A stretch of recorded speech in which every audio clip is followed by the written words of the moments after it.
తెలంగాణ హైకోర్టులో కేటీఆర్కు చుక్కెదురైంది. క్వాష్ పిటిషన్ను హైకోర్టు కొట్టేసిన నేపథ్యం ఇప్పుడు ఏం జరగబోతుందన్న అంశం సర్వత్రా ఉత్కంఠ రేపుతోంది. ఇదే అంశంపై మాట్లాడడానికి ప్రస్తుతం ఫోన్ లైన్లో ఉన్నారు సిబిఐ మాజీ జేడీ లక్ష్మీనారాయణ గారు. లక్ష్మీనారాయణ గారు నమస్తే సార్. నమస్తే సతీష్ గారు. లక్ష్మీనారాయణ గారు, మనం చూసాం క్వాష్ పిటిషన్ సంబంధించి నిన్ననే మాట్లాడాం. ఈరోజు హైకోర్టు క్వాష్ పిటిషన్ కొట్టేసింది. ఇప్పుడు ఏం జరగచ్చు? కేటీఆర్ ముందున్న ఆప్షన్స్ ఏంటి? జనరల్ గా క్వాష్ పిటిషన్స్ అన్నవి కోర్టులు యాక్సెప్ట్ చేయవు. ఎందుకంటే చేసిన తర్వాత దానిలో ఇన్వెస్టిగేషన్ జరగాలని కోర్టులు కోరుకుంటారు. కాబట్టి క్వాష్ పిటిషన్ కు చాలా మంది వెళుతుంటారు, కానీ జనరల్ గా క్వాష్ పిటిషన్స్ అన్నవి జనరల్ గా కోర్టు ఎంటర్టైన్ చేయవు. ఇప్పుడు ఈ సందర్భంగా వారికి ఉన్న ఆప్షన్స్ ఏంటంటే, ఒకటి యాంటిసిపేటరీ బెయిల్ అప్లై చేసుకోవడం, లేకుంటే సుప్రీం కోర్టుకి క్వాష్ పిటిషన్ హైకోర్టు వారి అపీల్ కు వెళ్ళడం. సో ఇది ఒకటి, లేకుంటే మామూలు రెగ్యులర్ ఏసీబీ కోర్టులో యాంటిసిపేటరీ బెయిల్, ముందస్తు బెయిల్ కోసం వారు ఫైల్ మూవ్ చేయడం. ఇలాంటి ఆప్షన్స్ దగ్గర ఉన్నాయి. అంటే జేడీ లక్ష్మీనారాయణ గారు, ఈరోజు క్వాష్ పిటిషన్ను హైకోర్టు కొట్టేసిన తర్వాత కూడా కొంత వాదనలు జరిగాయి. అంటే మేము సుప్రీంకోర్టుకు వెళ్లేందుకు కొంత సమయం మాకు అవసరం ఉంది, మేము అప్పీల్ చేసుకుంటాం, నాట్ టు అరెస్ట్ ఇవ్వమని కేటీఆర్ తరపున న్యాయవాదులు అడిగారు. కానీ దానికి హైకోర్టు సమ్మతించలేదు. ఇప్పుడు కేటీఆర్ ముందున్న ఆప్షన్ ఏంటి?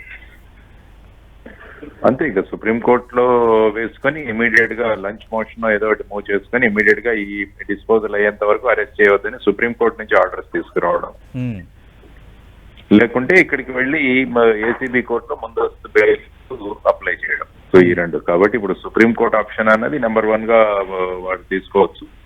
ఆ తర్వాత సైమల్టేనియస్ గా ఇక్కడ యాంటిసిపేటరీ బెయిల్ కూడా మూవ్ చేసుకోవచ్చు ఏసీబీ కోర్టులో. ఓకే, ఒకవేళ ఈ మీన్వేల్ టైంలో ఏసీబీ అరెస్ట్ చేయొచ్చే కేటీఆర్ని? ఏసీబీకి ఛాన్స్ కానీ, రైట్ కానీ, ఇమ్యూనిటీ కానీ ఉందా? అదేమీ లేదండి. ఎందుకంటే ఇప్పుడు అయిపోయింది కాబట్టి హైకోర్టులో ఈ క్వాష్ పిటిషన్ డిసైడ్ అయ్యేంత వరకు అరెస్ట్ చేయదన్నారు. కానీ క్వాష్ పిటిషన్ డిస్పోజ్ ఆఫ్ అయిపోయింది, తర్వాత వారు కోరినట్టు సమయం కూడా ఇవ్వలేదు. కాబట్టి ఏసీబీ వారికి వాళ్ళ ఆప్షన్స్ ఓపెన్, వాళ్ళు ఏదైనా ఇప్పుడు చర్యలు తీసుకోవచ్చు. జేడీ లక్ష్మీనారాయణ గారు, మనం చూసాం యాక్చువల్గా ఈరోజు కేటీఆర్ ఈడీ విచారణకు హాజరు కావాలి. అయితే క్వాష్ పిటిషన్కి సంబంధించి హైకోర్టులో విచారణలో ఉంది కాబట్టి నాకు ఈడీ విచారణ నుంచి మినహాయింపు ఇవ్వాలని కేటీఆర్ కోరారు. దానికి ఈడీ సమ్మతించింది. కానీ ఈరోజు క్వాష్ పిటిషన్ హైకోర్టు కొట్టేసింది. ఇప్పుడు కేటీఆర్ ముందున్న ఆప్షన్ ఏంటి? ఈడీ ఏ విధంగా వ్యవహరించవచ్చు? ఈడీ ఇప్పుడు ఈ హైకోర్టు కేసు ఆధారంగా సెక్షన్ 50 నోటీస్ ద్వారా పిలవచ్చు.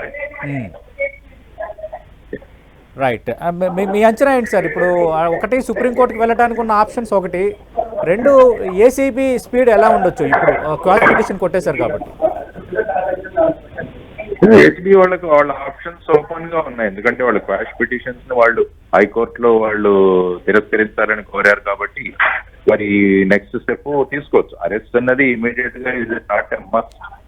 ప్రతి కేసులో అరెస్ట్ చేయాలని ఎక్కడా లేదు. వారి దగ్గర ఉన్న సాక్ష్యాధారాలు, తర్వాత వారి దగ్గర నుంచి ఏ సమాచారం రాబట్టాలన్న ఉద్దేశంతో వారి కస్టోడియల్ ఇంట్రాగేషన్ అన్నది మనకు కావాలి అనుకున్నప్పుడే అరెస్ట్ అవుతుంది. ఎందుకంటే అరెస్ట్ కూడా జస్టిఫై చేయాలి.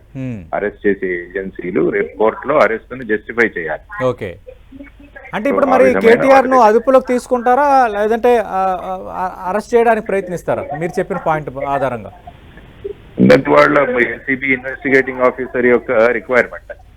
అంటే వారి కస్టడీ కావాలి కంపల్సరీగా అనుకున్నప్పుడే జనరల్ గా, ఎందుకంటే వారి దగ్గర ఉన్న సమాచారం వారికి తప్ప ఎవరికి తెలియదు అన్న సందర్భంగా జనరల్ గా అరెస్ట్ చేయడం జరుగుతుంది.